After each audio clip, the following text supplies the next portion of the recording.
Mahamadou Issoufou, ancien président du Niger à Abidjan, comme le révélait Chris Yapi ce 24 octobre 2022.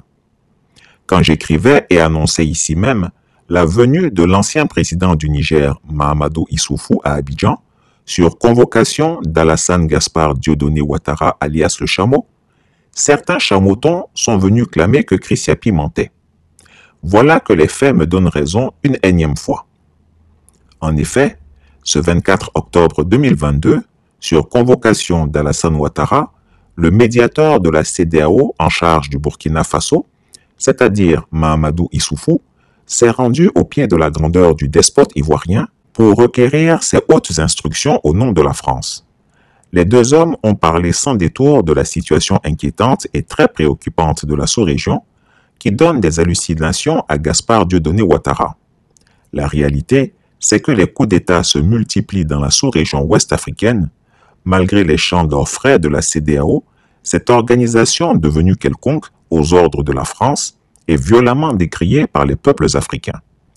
Le dictateur des lagunes, instruit par Paris de redorer son blason coûte que coûte, et surtout de reconquérir les territoires de Guinée-Conakry, du Mali et du Burkina Faso pour les remettre dans le giron français, avait à cœur d'esquisser une stratégie efficace avec l'aide de l'ancien président du Niger. Il s'agit pour eux d'exercer une terrible pression sur les nouvelles autorités burkinabées afin d'organiser très rapidement des élections bâclées qui permettront l'installation d'un président fantoche au service de l'impérialisme français. Ni plus ni moins. Et les intérêts, c'est les pauvres, c'est les pays sous-développés. Et donc on a été leur construire des trucs qui vont nous permettre d'exploiter leurs richesses. On a eu de la monnaie en plus qu'on a créée nous-mêmes en la faisant passer par les pays pauvres et qui revient chez nous net d'intérêts. Et qui paye la dette, qui paye les intérêts, c'est le pays pauvre. Et ils ont deux solutions. Soit ils empruntent à nouveau le montant des intérêts pour pouvoir nous les rembourser, ce qui double leur dette. C'est pour ça que des fois vous entendez des présidents de pays sous-développés qui disent « Mais c'est pas possible, on l'a déjà payé 15 fois la dette, comment ça se fait qu'il faut qu'on paye encore ?» C'est très bien d'endetter une grosse entreprise dans une capitale, mais le top du top, c'est d'endetter tout un pays d'un coup. Et là, il y a des spécialistes de ça, il y a le Fonds monétaire international, il y a la Banque mondiale, il y a l'OMC, qui ont des individus, des équipes particulières qui vont dans les pays pauvres, en général où on peut trouver des ressources qui sont utiles aux pays riches, des ressources minières, des ressources géologiques, des ressources énergétiques, du pétrole, etc. Et on dit aux dirigeants de ces pays, est-ce que vous savez que vous êtes assis sur des montagnes de profit? Et c'est comme ça que ça marche.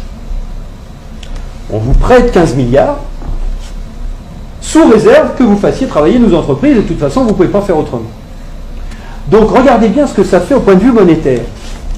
Il y a 15 milliards qui sont créés ex nihilo par le Fonds monétaire international et la Banque mondiale. Le Fonds monétaire international, c'est un organisme qui récupère quelques dépôts de la plupart des pays de la planète, qui servent de garantie pour faire des crédits, des prêts aux pays sous-développés. Donc, il y a 15 milliards qui partent de la Banque mondiale et qui vont sur les comptes du pays sous-développé. Et aussitôt, ces 15 milliards-là qui sont dans le pays pauvre, ils retournent dans le pays riche pour aller payer des entreprises occidentales qui vont dans le pays pauvre faire du boulot, construire des trucs. Du point de vue du pays riche, quand vous allez vendre des produits et des services dans un pays pauvre à l'étranger, pour vous, c'est quoi? C'est des exportations ou des importations? Des exportations. Voilà. Je vais aller exporter une usine, Areva, moi français. J'exporte une usine, j'exporte du travail, j'exporte des chars, j'exporte des fusils, j'exporte des outils, de l'outillage. Donc, ce qui est génial, c'est que les 15 milliards qui sont partis des pays occidentaux, qui sont allés dans le pays pauvre, il y a des services qui sont exportés par les pays occidentaux envers les pays pauvres, et l'argent, qu'est-ce qu'il fait? Il revient dans les pays riches, les 15 milliards, ils reviennent. Bon. Et donc les 15 milliards, c'est comme si on avait eu une belle sœur qui avait emprunté 15 milliards et qui nous les distribue, puisque les ouvriers des entreprises des pays occidentaux, les actionnaires des entreprises des pays occidentaux, ils vont avoir plus d'argent grâce à ces 15 milliards qui reviennent. Donc ils vont les dépenser dans l'économie, ça nous fait des transactions nouvelles, de l'emploi nouveau, qui va ruisseler dans notre économie.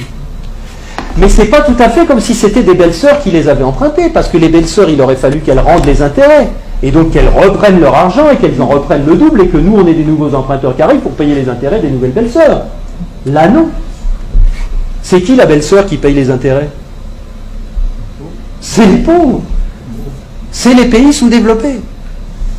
Et donc on a été leur construire des trucs qui vont nous permettre d'exploiter leurs richesses. On a eu de la monnaie en plus qu'on a créée nous-mêmes en la faisant passer par les pays pauvres et qui revient chez nous net d'intérêts. Et qui paye la dette, qui paye les intérêts, c'est le pays pauvre. Et ils ont deux solutions. Soit ils empruntent à nouveau le montant des intérêts pour pouvoir nous les rembourser, ce qui double leur dette. C'est pour ça que des fois vous entendez des présidents de pays sous-développés qui disent « Mais c'est pas possible, on l'a déjà payé 15 fois la dette, comment ça se fait qu'il faut qu'on paye encore ?» Ben, c'est parce qu'ils ne peuvent pas la créer. C'est parce que pour rembourser des dollars, il faut qu'ils les empruntent. Puisqu'il n'y a que nous, les Occidentaux, qui peuvent créer des dollars pour les endetter. Et donc, soit ils empruntent pour continuer à payer leurs intérêts, soit ils vendent leurs ressources pour presque rien. Ce qui nous permet à nous d'avoir le niveau de vie qu'on a. Et d'avoir les ressources des pays sous-développés, qu'on a bien choisis parce qu'ils étaient riches en ressources dont on a besoin, et d'avoir le niveau de vie qu'on a, et d'avoir de l'essence pas chère, et d'avoir des iPhones pas chers, etc. C'est grâce à ça.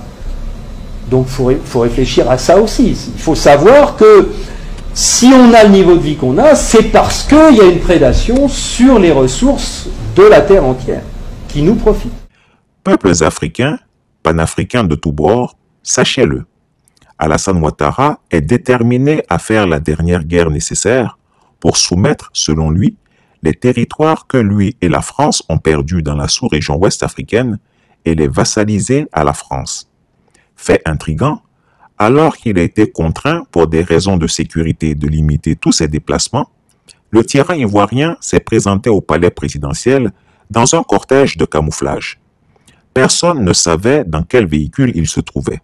Chris Yapi veut maintenant s'adresser au capitaine Ibrahim Traoré, président du Burkina Faso. Il se doit d'être très ferme, comme le fut le héros Thomas Sankara. Pas de compromission avec l'impérialisme, surtout français. Pas de contact maudit avec Alassane Ouattara, qui est le garde-chiourme de l'impérialisme français dans la sous-région. Ne dit-on pas qu'un homme averti en vaut deux? C'est un gouvernement de combat qui a été formé. Ce n'est pas un gouvernement de dîner de gala. Et le président vient d'insister sur ce point encore ce matin. Alors donc, ce gouvernement aura principalement trois objectifs. Le premier objectif, le principal et le prioritaire, c'est la sécurisation du territoire. C'est la sécurisation du territoire. Et ça, tout le monde peut y contribuer. Chaque Burkinabé qui se dit patriote peut y contribuer à sa façon. Le deuxième objectif sera de faire en sorte à améliorer la qualité de vie des Burkinabés. Pouvoir d'achat, salubrité, insalubrité, hygiène, faire en sorte que le Burkinabé puisse vivre de façon agréable dans son environnement. Et enfin, le troisième objectif sera d'améliorer le système de gouvernance. Qu'est-ce qui fait que chaque fois il y a l'instabilité politique? Que pouvons-nous faire pour une meilleure gouvernance pour notre pays, pour notre société? Voilà les objectifs principaux du gouvernement. Et à ces trois points, chacun peut y adhérer, pour peu qu'il ait un esprit patriotique. Chris Yapi ne ment pas. Retrouvez Chris Yapi sur ses deux chaînes YouTube, sa chaîne Dailymotion, Instagram et VK.